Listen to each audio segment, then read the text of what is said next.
Section 14.3, which now puts a dual reporting obligation on the employee, requires the employee to independently file a return of all income from all sources, including employment income. So that shows that even if you are employed and you also have a business on the side, you're expected to file your own return independently of what your employer is filing. Okay. So that is where the dual reporting responsibility exists for employees. And it's a way to create accountability within the payee administration system for everybody that is in paid employment and also having a side hustle to support. And it does feel like almost everybody has something they're doing on the side. So whether it's up to the 800,000 per annum is now the question, whether it equates to that amount. And well, 800,000 from the rate band, 800,000 is the general exemption. Okay. For 0%, the general exemption for 0%. So, of course, you're exempted for paying tax, but I believe you are not exempt for filing.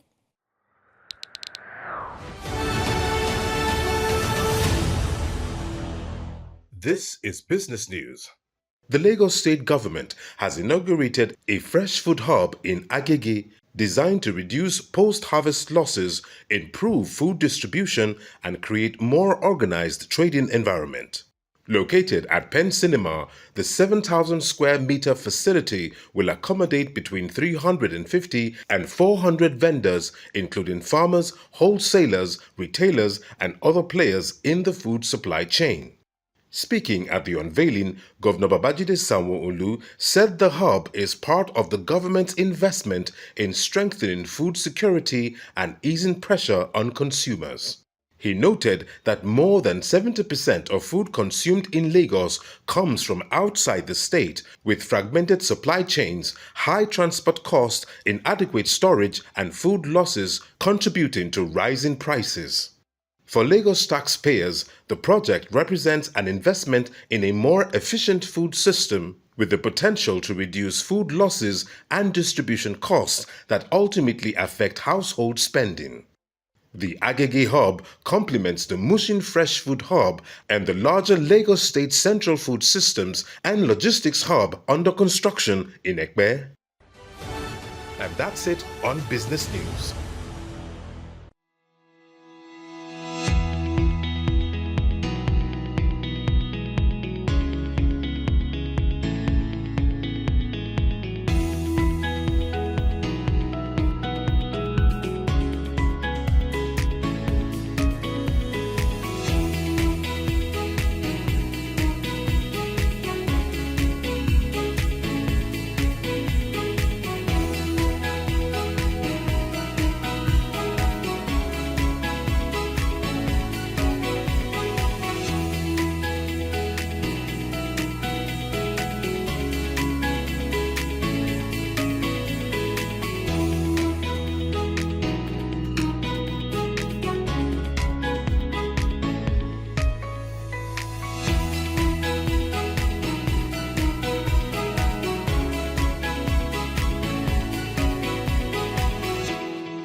Welcome back. We're having a very interesting conversation with Mr. Mustapha, helping us understand how compliance is monitored and maintained. Today, we turn our focus to tax audit, an area that often raises questions and sometimes concerns, especially among taxpayers. Honestly, the real question is, what are the penalties for failing to file? Well, Section 101 provides a penalty of 100,000 for the first month you did not file and 50,000 for subsequent months. So, and of course, even if you file and you file incorrect or inaccurate returns, you are still exposed to that penalty. So that law provides penalty. So you must always ensure that you file adequately, completely, and truthfully. Okay. Yeah. You mentioned payee, that's pay as you earn. You also mentioned that it's a dual responsibility now. So yes, your company, the company that employs you is declaring, and then you also have to also file at the same time. But do I need to get an accountant? Do I need to get a personal auditor to make sure I'm doing everything the right way? Well, if you can afford one, you should get a consultant to help you file. The law allows consultants. It's it's one of the rights of the taxpayers to engage accredited consultants. And the consultant must act ethically and must declare your income accurately. Ethically and accurately. Yes. Those are the terms. And those are the things I would like everyone to note, ethically and accurately. There's one question I would like to ask. Now, this is in the era of digital transformation. How can technology and collaboration among government agencies be leveraged to enhance tax compliance? How can we reduce revenue leakages? How can we promote transparency in tax administration? Okay, the new Tax Administration Act, Section 48, supports exchange of information among tax authorities. That means it's now mandatory for them to share information or taxpayer information. So that sharing is from a common digital platform. So in the former law, that provision was not there. So you have information silos, and taxpayers may exploit those opportunities to evade tax or to avoid tax. So now the new the Tax Administration Act, Nigerian Tax Administration, has now, codified the exchange of information provision, where if a tax authority has information about a particular taxpayer, you can share it with other relevant tax authorities in terms of income, profit, or any other thing. That section also encourages joint audit. Can I touch on the different authorities that you're making reference to? Are you talking about from federal to state? Yeah. You're from federal to state and from state to state. Okay. And share information. So if, for instance, there's something questionable about someone in Ogun State, yes, they are expected to share this information with the tax authority in Lagos? Yes. Okay, interesting. Yes, on a common platform managed by Joint Revenue Board. This didn't exist before with the new act? Yes. Okay, so fantastic. everything is now digital, like you mentioned earlier. Yeah. So information is everywhere.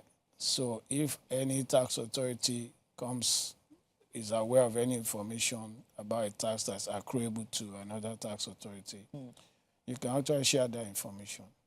And like I wanted to mention, joint audit is also encouraged.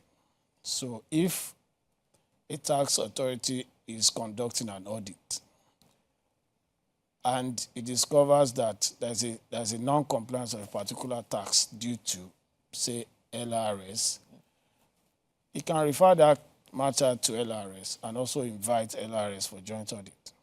Interesting. On that particular matter. Yes, because it enhances efficiency within the system, it reduces duplication of audit, and it completely allows coverage of tax obligations. Okay. So that's a form of collaboration that the law has now provided. In addition to that, I believe Section 3, Subsection 3, also allows tax authorities to appoint another tax to administer tax within its jurisdiction on its behalf, but subject to government approval. Okay. So you can actually administer, Ogun State can administer tax on behalf of Lagos State if that tax relates to Lagos State. And the two governments must seek approval from the executives. Honestly, breaking this down in this manner is really helpful, especially for people who probably work across state lines, probably live in one state and work in another, or have businesses that have different branches in different states across the Federation. Thank you for breaking that down. But given the extensive enforcement powers available to the tax authorities as at right now, including entry into the business premises and sometimes, well, in many cases, imposition of penalties, how can these powers be exercised effectively while still taking into consideration taxpayers' rights? The enforcement powers, of course, it's statutory. And in the law, the rights of taxpayers are embedded everywhere. Right to notification of audit. You have to notify a taxpayer that you are coming for an audit. Okay. And of course, in your notification, you must state the period covered, the time of the audit, and the identities of the authorized officers. And for an audit, after an audit, a taxpayer has the right to object within 30 days. Within 30 days of the notification? Of the notification of assessment. So, of course, right to appeal to tax appeal tribunal. And for those that cannot afford consultants or professionals, the Office of the Ombudsman is also there to support them, especially in the informal sector, for, to listen and investigate tax complaints. So those are some of the rights that are embedded in the law. Okay. And, of course, as a right of refund in the law, where if an audit has been conducted and there's an overpayment, the tax authority is expected to refund you that overpayment within 90 days. Interesting. Within 90 days. So this is one of the rights of a taxpayer that is not really out there much. The information is not out there. Yes, within 90 days, you're expected to be refunded. Okay. After all documentation has been verified and they are certain that you have overpaid. So you're expected to be refunded or to be credited for your next liability. Okay. Yes. So for lack of a better term, could there be a rollover? Is there such a thing? That's what I'm saying, a credit. Okay. That credit will be in your record against your next liability. So it will be removed, just like a withholding tax credit note. Interesting. As long as the income is still the same amount. And as long as it has been established that you overpaid. Okay. It must have been established, the issue must have been clear that you overpaid. Of course, you expect to that be refunded. And there's a monthly reporting requirement for tax authorities to the State Accountant General Office. Okay. So that report will show the total estimate of taxes collected and the tax claim or tax refund that were made. So those are part of the accountability that is embedded in the tax law. So when you have cost schedule, is to show that you have made remittances, you have refunded. So this new law allows a refund mechanism to taxpayers, and it's a right of taxpayer to collect that refund. Thank you so much for sharing that. But at this point, we need to take a short break. Stay with us. Have you had a hard time with taxes and understanding tax administration in Lagos State and the complex nature of Nigerian tax law? Do you know what agency or tier of government collects the various types of taxes? Have you ever found yourself asking any of these questions? Join us for your favorite program, The Tax Talk, your infotainment program. Let's talk about how openness and, let's say, accountability can be promoted when it comes to assessment and administrative processes. Well, for me, the use of digital platforms now will create an efficient audit trail that reduces discretionary or opaque assessment. And there are sections in the law, section 114 and 118, that provides penalties for the conduct or offenses of a tax official. Interesting. So those sections are there. And I believe if a tax official is found wanting, those sections will kick in. The office of the Ombud is also part of, it's also an opportunity to investigate any matter that affects taxpayer. So that office was created for the purpose of, protecting taxpayer rights. So I think those are just some of the. Honestly, I didn't know whether I was going to find an area of this conversation that would bring a smile to my face, but understanding that there are some things put in place to protect the taxpayer is actually quite comforting. Yeah. While enforcement is important, taxpayers also have rights. How do we safeguard taxpayer information and ensure ethical conduct within tax administration? Okay. Firstly, since NIN is now linked to tax IDs, and information sharing is now mandatory for all agencies across the tax landscape, I will first of all respond to that protection by saying Section 37 of 1999 Constitution, right to privacy and telegraphic communication. So that, of course, emails, electronic communications, that Constitution protects taxpayers. Okay. Then you now have Data Protection Act 2023, which regulates how taxpayer information are used, stored, or protected or shared. So that's another aspect where taxpayer information can be, Then I believe most digital platforms, they have built-in access control, encryption, cybersecurity, and other form of technology to protect those data from any other access.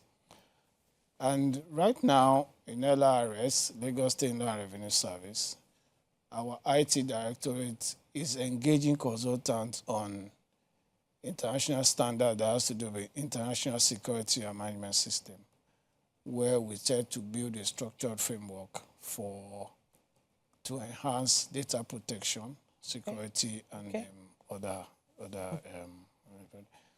Of course, JRB is also there to, protect taxpayer rights in that aspect. I have to ask you to wrap up with this. What exactly do you think is the biggest misconception that is out there about the new Tax Act? I'll say power of substitution. Okay. Which has been generating a lot of debate online, concerns. And that power has always existed in the old law. So that power is that, and it has to do with very recalcitrant taxpayers.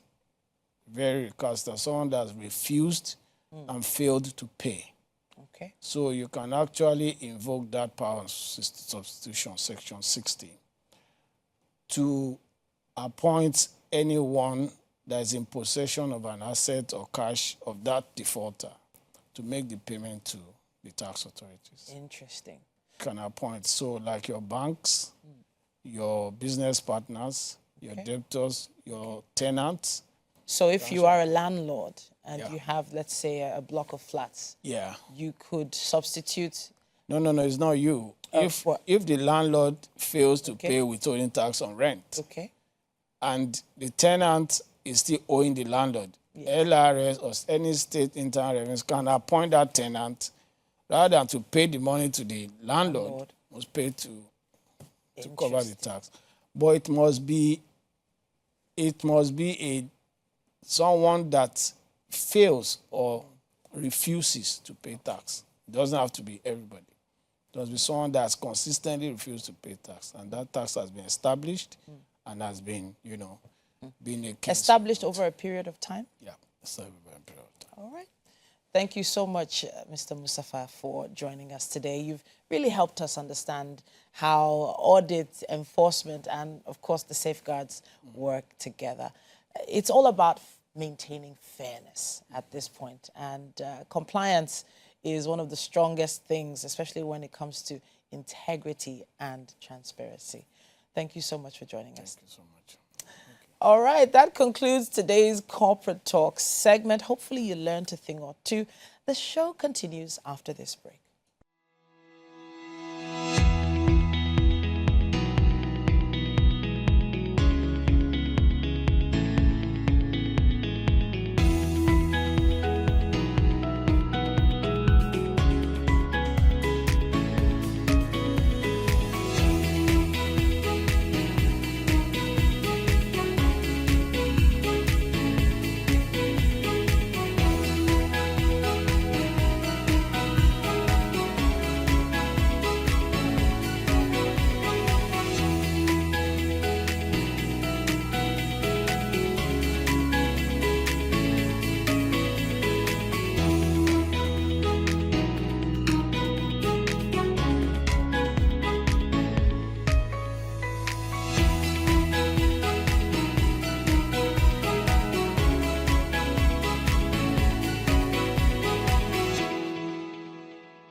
You're still watching The Tax Talk.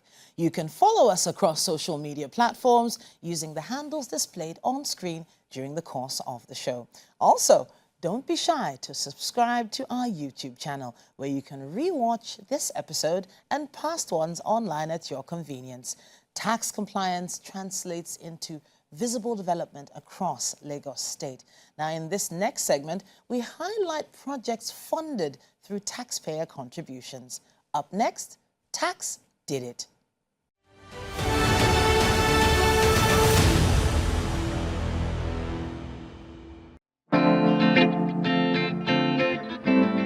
By bringing these activities into properly designed spaces, we can manage waste better, organize loading and offloading, provide a cleaner and more dignified trading environment, and begin to bring a largely informal food economy into a more organized and visible system without taking away the enterprise and commercial relationships that make our markets work. We've seen supply disruption, we've seen heavy price volatility at various turns, and for too long, this fragmented was being accepted as our fate. You know, it's easy for us to accept our fate and say that, yes, so everybody knows that we're the smallest, landmass in the country. We're tiny, like just less than 0.5%, but this government said no.